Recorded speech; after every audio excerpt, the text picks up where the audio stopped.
ನೀವು ಪ್ರಪಂಚದಲ್ಲಿ ಇಂತಹ ಕಾಡಿನ ಬಗ್ಗೆ ಎಂದಾದರೂ ಕೇಳಿದ್ದೀರಾ? ಆ ಕಾಡಿನ ಒಳಗೆ ಜನರು ಹೋಗುತ್ತಾರೆ, ಆದರೆ ವಾಪಸ್ ಬರುವುದು ತುಂಬಾ ವಿರಳ. ಮತ್ತು ಆ ಕಾಡಿನಲ್ಲಿ ಹೋದವರಿಗೆ ವಯಸ್ಸೇ ಆಗುವುದಿಲ್ಲ. ಆ ಕಾಡಿನ ಒಳಗೆ ಹೋದಾಗ ಯಾವ ಆಯಸ್ಸಿನಲ್ಲಿದ್ದರೋ ಅದೇ ವಯಸ್ಸಿನಲ್ಲಿ ಅಲ್ಲಿಂದ ಹೊರಬರುತ್ತಾರೆ. ಇದು ಕೇವಲ ಒಂದು ಕಾಡಲ್ಲ, ಪ್ರಕೃತಿಯ ಒಂದು ರಹಸ್ಯ. ಆ ಕಾಡಿನಲ್ಲಿರುವ ಮೌನವು ನೂರಾರು ಕಥೆಗಳನ್ನು ಪಿಸುಗುಡುತ್ತದೆ. ಪ್ರಕೃತಿಯ ರಹಸ್ಯ ಹೊದಿಕೆಯನ್ನು ಮೈತುಂಬ ಹೊದ್ದುಕೊಂಡು ಧೈರ್ಯವಂತರಿಗೆ ಸವಾಲಾಗಿ ಪ್ರಪಂಚಕ್ಕೆ ವಿಸ್ಮಯವಾಗಿ ಬಹಳ ನಿಗೂಢತೆಗಳನ್ನು ತುಂಬಿಕೊಂಡಿದೆ. ಆ ಕಾಡಿನ ಒಳಗೆ ಹೋಗಲು ಹೊರಗಿನವರು ಒಂದ್ ಕಡೆ ಇರಲಿ, ಆ ಪ್ರದೇಶಗಳಲ್ಲಿ ವಾಸಿಸುವ ನಿವಾಸಿಗಳೇ ಹೆಚ್ಚು ಭಯಪಡುತ್ತಾರೆ. ಆ ಕಾಡಿನ ಹೆಸರೇ ಹೋಯಾ ಬಾಚಿಯು. ರೊಮೇನಿಯಾ ದೇಶದ ಪಶ್ಚಿಮ ಭಾಗದಲ್ಲಿ ಕಂಡುಬರುವ ಈ ಕಾಡು ಹಲವಾರು ನಿಗೂಢತೆಗಳಿಂದ ಅಚ್ಚರಿಗಳಿಂದ ತುಂಬಿಕೊಂಡಿದೆ. ಈ ಕಾಡಿನ ಬಗ್ಗೆ ತಿಳಿದುಕೊಂಡಾಗ ಒಂದು ಬಾರಿ ಮೈ ರೋಮಾಂಚನವಾಗುವುದಂತೂ ಸತ್ಯ. ಹಾಗಾದರೆ ಈ ಕಾಡಿನಲ್ಲಿರುವ ರಹಸ್ಯಗಳಾದರೂ ಏನು? ಈ ಕಾಡಿನಲ್ಲಿ ಇರುವ ನಿಗೂಢತೆಗಳು ಯಾವುವು? ಇಲ್ಲಿ ಹೋಗಲು ಜನರು ಯಾಕೆ ಭಯಪಡುತ್ತಾರೆ? ಮತ್ತು ಈ ಕಾಡಿಗೆ ಹೋಯಾ ಬಾಚಿಯು ಅಂತ ಹೆಸರು ಬರಲು ಕಾರಣ ಆದರೂ ಏನು? ಒಂದು ದಿನ ಒಬ್ಬ ಕುರಿ ಕಾಯುವ ಮನುಷ್ಯ 200 ಕುರಿಗಳೊಂದಿಗೆ ಈ ಕಾಡಿನ ಒಳಗೆ ಹೋಗುತ್ತಾನೆ. ಅವನು ಆ ಕಾಡನ್ನು ಚೆನ್ನಾಗಿ ತಿಳಿದವನಾಗಿರುತ್ತಾನೆ ಮತ್ತು ಬಹಳ ಅನುಭವಿ ವ್ಯಕ್ತಿಯಾಗಿರುತ್ತಾನೆ. ಸಾಮಾನ್ಯವಾಗಿ ಈ ಕಾಡಿನ ಒಳಗೆ ಹೋದವರು ಸಂಜೆಯೊಳಗೆ ವಾಪಸ್ ಬರುತ್ತಾರೆ. ಆದರೆ ತನ್ನ ಎಲ್ಲ ಕುರಿಗಳನ್ನು ತೆಗೆದುಕೊಂಡ ಹೋದಂತಹ ಈ ವ್ಯಕ್ತಿ ಸಂಜೆಯಾದರೂ ಬರುವುದೇ ಇಲ್ಲ. ಇದನ್ನು ಗಮನಿಸಿದ ಗ್ರಾಮಸ್ಥರು ಕೂಡಲೇ ಆತನನ್ನು ಹುಡುಕುತ್ತಾ ಕಾಡಿನ ಒಳಗೆ ಹೋದಾಗ ಆತನ ಬಗ್ಗೆ ಯಾವ ಕುರುಹೂ ಕೂಡ ಸಿಗಲಿಲ್ಲ. ಈ ಕಾಡಿನಲ್ಲಿ ಏನಾದರೂ ಪ್ರಾಣಿಗಳು ದಾಳಿ ಮಾಡಿದರೆ ರಕ್ತದ ಕಲೆಗಳು ಅಥವಾ ಕುರಿಗಳ ಅವಶೇಷಗಳು ಸಿಗುತ್ತವೆ.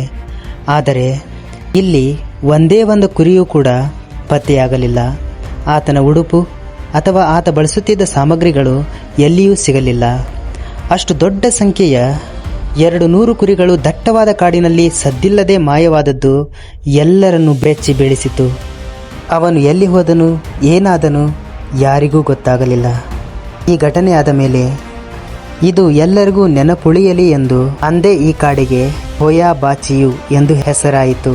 ಹೋಯಾ ಬಾಚಿಯು ಅಂದರೆ ರೊಮೇನಿಯಾ ಭಾಷೆಯಲ್ಲಿ ಕುರಿ ಕಾಯುವವರ ನಾಯಕ ಹೋದ ಜಾಗ ಎಂದರ್ಥ. ಈ ಕಥೆಯು ಈ ಕಾಡಿನ ನಿಗೂಢತೆಯನ್ನು ಹೇಳುತ್ತದೆ. ಇಲ್ಲಿ ನಡೆದ ಮತ್ತೊಂದು ಘಟನೆ ಮೈ ರೋಮಾಂಚನಗೊಳಿಸುತ್ತದೆ. ಅದು 1970 ಜನವರಿ 7. ಆ ಕಾಡಿನಲ್ಲಿರುವ ಸಮೀಪದ ಹಳ್ಳಿಯವಳಾದ 5 ವರ್ಷದ ಒಂದು ಬಾಲಕಿ ತನ್ನ ಮನೆಯವರೊಂದಿಗೆ ಕಾಡಿನ ಅಂಚಿಗೆ ಆಟವಾಡುತ್ತಾ ಹೋದಾಗ ಕಾಡಿನ ಒಳಗೆ ಹೋದವಳು ನಾಪತ್ತೆಯಾಗುತ್ತಾಳೆ. ಆ ಹುಡುಗಿಯ ಸಂಬಂಧಿಕರು ಗಾಬರಿಯಿಂದ ಅವಳನ್ನು ಹುಡುಕಲು ಪ್ರಯತ್ನಿಸುತ್ತಾರೆ ಮತ್ತು ಅಲ್ಲಿನ ಸ್ಥಳೀಯ ಪೊಲೀಸರು ಮತ್ತು ಗ್ರಾಮಸ್ಥರು ದೊಡ್ಡ ಮಟ್ಟದ ಕಾರ್ಯಾಚರಣೆ ನಡೆಸಿದರೂ ಆ ಹುಡುಗಿ ಎಲ್ಲಿಯೂ ಸಿಕ್ಕುವುದಿಲ್ಲ. ಮತ್ತು ಅವಳು ಕಾಡಿನಲ್ಲಿ 1 ದಿನ 2 ದಿನ ಮಾತ್ರವಲ್ಲ, ಬರೋಬ್ಬರಿ 5 ವರ್ಷಗಳ ಕಾಲ ಕಣ್ಮರೆಯಾಗಿದ್ದಳು. ಎಲ್ಲರೂ ಆಕೆ ಸತ್ತಿರಬಹುದು ಎಂದು ಭಾವಿಸಿದ್ದರು. ಆದರೆ ಇಲ್ಲಿ ತುಂಬ ಆಶ್ಚರ್ಯಪಡಿಸುವ ವಿಷಯವೇನೆಂದರೆ ಇದಾದ 5 ವರ್ಷಗಳ ನಂತರ ಆ ಬಾಲಕಿ ಕಾಡಿನಿಂದ ಮತ್ತೆ ಹೊರಬರುತ್ತಾಳೆ. 5 ವರ್ಷ ಕಳೆದ ಮೇಲೆ ಅವಳನ್ನು ನೋಡಿ ಅವತ್ತು ಕಣ್ಮರೆಯಾದ ಬಾಲಕಿ ಇವಳೇ ಎಂದು ಅವಳನ್ನು ಕಂಡು ಬೆಚ್ಚಿ ಬೀಳುತ್ತಾರೆ. ಆದರೆ ಇಲ್ಲಿ ಅಚ್ಚರಿಪಡಿಸುವ ಅಂಶವೇನೆಂದರೆ ಅವಳು ಕಾಡಿನಲ್ಲಿ ನಾಪತ್ತೆಯಾದಾಗ ಅವಳಿಗೆ 5 ವರ್ಷ ವಯಸ್ಸಿತ್ತು. ಅವಳು 5 ವರ್ಷದ ನಂತರ ಮರಳಿ ಬಂದಾಗಲೂ ಆಕೆಯ ವಯಸ್ಸು 5 ವರ್ಷದಂತೆಯೇ ಇತ್ತು. ಆಕೆಯ ಬೆಳವಣಿಗೆಯಲ್ಲಿ ಯಾವುದೇ ಬದಲಾವಣೆ ಆಗಿರಲಿಲ್ಲ ಮತ್ತು ಅವಳು ನಾಪತ್ತೆಯಾದ ದಿನ ಯಾವ ಬಟ್ಟೆಯನ್ನು ಧರಿಸಿದ್ದಳೋ ಅದೇ ಬಟ್ಟೆ ಆಕೆಯ ಮೈಮೇಲಿತ್ತು. ಆಶ್ಚರ್ಯವೇನೆಂದರೆ 5 ವರ್ಷಗಳಾದರೂ ಆ ಬಟ್ಟೆಗಳು ಕೊಳೆಯಾಗಿರಲಿಲ್ಲ ಅಥವಾ ಹರಿದಿರಲಿಲ್ಲ. ಅವು ಈಗ ತಾನೇ ಧರಿಸಿದಂತೆ ಹೊಸದಾಗಿ ಕಂಡಿದ್ದವು. ಇಷ್ಟು ದಿನ ಆಕೆ ಎಲ್ಲಿದ್ದಳು, ಏನು ಮಾಡಿದಳು ಎಂದು ಆಕೆಯನ್ನು ಪರಿಶೀಲಿಸಿದಾಗ ಅವಳಿಗೆ ಏನೂ ಕೂಡ ನೆನಪಿರಲಿಲ್ಲ. ಆ ಬಾಲಕಿಗೆ 5 ವರ್ಷ ಕಳೆದಿದೆ ಎಂಬ ಅರಿವೇ ಇರಲಿಲ್ಲ. ಈಗ ತಾನೇ ಕಾಡಿನ ಒಳಗೆ ಹೋಗಿ ಬಂದೆ ಎಂಬಂತೆ ಇದ್ದಳು. ಎಲ್ಲ ವಿಜ್ಞಾನಿಗಳು ಇದನ್ನು ಕೇಳಿ ಆಕೆಯು ಕಾಡಿನಲ್ಲಿ ಟೈಮ್ ಟ್ರಾವೆಲ್ ಮಾಡಿರಬಹುದು ಎಂದು ಹೇಳುತ್ತಾರೆ. ಅದೇನೇ ಇರಲಿ, ಅಲ್ಲಿನ ಜನರು ಈ ಘಟನೆ ನಡೆದ ಮೇಲೆ ಆ ಕಾಡಿನ ಬಗ್ಗೆ ತುಂಬ ದಿಗಿಲುಗೊಂಡರು. ಹೀಗೆ ಈ ಕಾಡನ್ನು ತಿಳಿಯುತ್ತಾ ಹೋದಂತೆ ತುಂಬ ಅಚ್ಚರಿಗಳನ್ನು ಹೊರಹಾಕುತ್ತದೆ.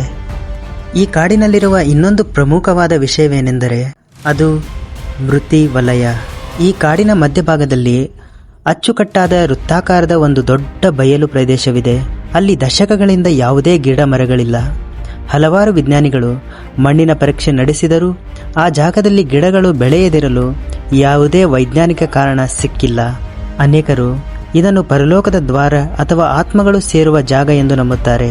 ಆದರೆ ಇಲ್ಲಿ ಮುಖ್ಯವಾಗಿ ಗಮನಿಸಬೇಕಾದ ವಿಷಯವೇನೆಂದರೆ 1968ರಲ್ಲಿ ಎಮಿಲ್ ಬಾರ್ನಿಯಾ ಎಂಬ ವ್ಯಕ್ತಿಯು ಈ ಪ್ರದೇಶದಲ್ಲಿ UFO ಫೋಟೋಗಳನ್ನು ತೆಗೆದನು. UFO ಅಂದರೆ ಆಕಾಶದಲ್ಲಿ ಹಾರಾಡುವ ತಟ್ಟೆಗಳು. ಆ ಫೋಟೋಗಳನ್ನು ನೋಡಿದಾಗ ಆ ಹಾರಾಡುವ ತಟ್ಟೆಗಳಲ್ಲಿ ಏಲಿಯನ್ಗಳು ಇರಬಹುದು ಮತ್ತು ಈ ಜಾಗದಲ್ಲಿ ಆ ಏಲಿಯನ್ಗಳು ಇಳಿಯಬಹುದು ಎಂದು ತಿಳಿದುಕೊಂಡರು. ಆ ಫೋಟೋಗಳು ಇಡೀ ಪ್ರಪಂಚದಲ್ಲಿ ತುಂಬ ಸದ್ದು ಮಾಡಿದವು. ಹಲವಾರು ಜನರು ಈ ಜಾಗವನ್ನು ಏಲಿಯನ್ಗಳು ಇಳಿಯುವ ಜಾಗವೇ ಎಂದು ನಂಬುತ್ತಾರೆ. ಈ ಘಟನೆ ಕೂಡ ಈ ಕಾಡಿನಲ್ಲಿ ಇರುವ ಆಸಕ್ತಿಯನ್ನು ಇನ್ನೂ ಹೆಚ್ಚು ಮಾಡಿತು. ದೂರದಿಂದ ನೋಡಲು ಸುಂದರವಾಗಿ ಕಾಣುವ ಈ ಕಾಡು ಹೀಗೆ ಹಲವಾರು ವಿಸ್ಮಯಗಳಿಂದ ತುಂಬಿಕೊಂಡಿದೆ. ಇಲ್ಲಿಗೆ ಹೋಗುವ ಪ್ರವಾಸಿಗರ ಮೈಮೇಲೆ ಇದ್ದಕ್ಕಿದ್ದಂತೆ ಸುಟ್ಟ ಗಾಯಗಳು ಕಾಣಿಸಿಕೊಳ್ಳುತ್ತವೆ. ವಿಶೇಷವೇನೆಂದರೆ ಆ ಗಾಯಗಳು ಹೇಗೆ ಆದವು ಎಂಬ ಅರಿವು ಅವರಿಗೆ ನೆನಪೇ ಇರುವುದಿಲ್ಲ. ಈ ಕಾಡಿನ ಒಳಗೆ ಹೋದ ತಕ್ಷಣ ಮೊಬೈಲ್ ಫೋನ್ಗಳು ತಾನಾಗಿಯೇ ಆಫ್ ಆಗುತ್ತವೆ. ಕ್ಯಾಮೆರಾಗಳು ಕೂಡ ಕೆಲಸ ಮಾಡುವುದಿಲ್ಲ ಮತ್ತು GPS-ಗಳು ತಪ್ಪು ದಾರಿಯನ್ನು ತೋರಿಸುತ್ತವೆ. ರಾತ್ರಿಯ ಸಮಯದಲ್ಲಿ ಆ ಕಾಡಿನ ಹತ್ತಿರ ಹೋಗಿ ನೋಡುವಾಗ ಆತ್ಮಗಳ ಹಾಗೆ ಹಾರಾಡುವ ಚೆಂಡುಗಳು ಕಾಣಿಸಿಕೊಳ್ಳುತ್ತವೆ. ದೂರದಿಂದ ಅವುಗಳನ್ನು ಸೆರೆ ಹಿಡಿದಾಗ ಆ ಫೋಟೋಗಳು ವಿಚಿತ್ರವಾದ ರೀತಿಯಲ್ಲಿ ತೋರುತ್ತವೆ. ಸಂಶೋಧಕರು ಈ ಫೋಟೋಗಳನ್ನು ನೋಡಿ ಇವೆಲ್ಲವೂ ಆತ್ಮಗಳಿರಬಹುದು ಅಥವಾ ಪರಗ್ರಹ ಜೀವಿಗಳ ಸಂಕೇತವಿರಬಹುದು ಎಂದು ಶಂಕಿಸುತ್ತಾರೆ. ಇದು ಪ್ರೇತಾತ್ಮಗಳ ಕೆಲಸವೋ ಅಥವಾ ಪರಗ್ರಹ ಜೀವಿಗಳದ್ದೋ ಎಂದು ಇಂದಿಗೂ ಅರ್ಥವಾಗುತ್ತಿಲ್ಲ. ಕೊನೆಯದಾಗಿ ಹೇಳಬೇಕೆಂದರೆ ಈ ಅರಣ್ಯವು ಕೇವಲ ಗಿಡಮರಗಳ ಸಮೂಹವಲ್ಲ. ಇದು ವಿಜ್ಞಾನ ಮತ್ತು ಮನುಷ್ಯನ ತರ್ಕಕ್ಕೆ ನಿಲುಕದ ಒಂದು ಜೀವಂತ ರಹಸ್ಯವಾಗಿದೆ.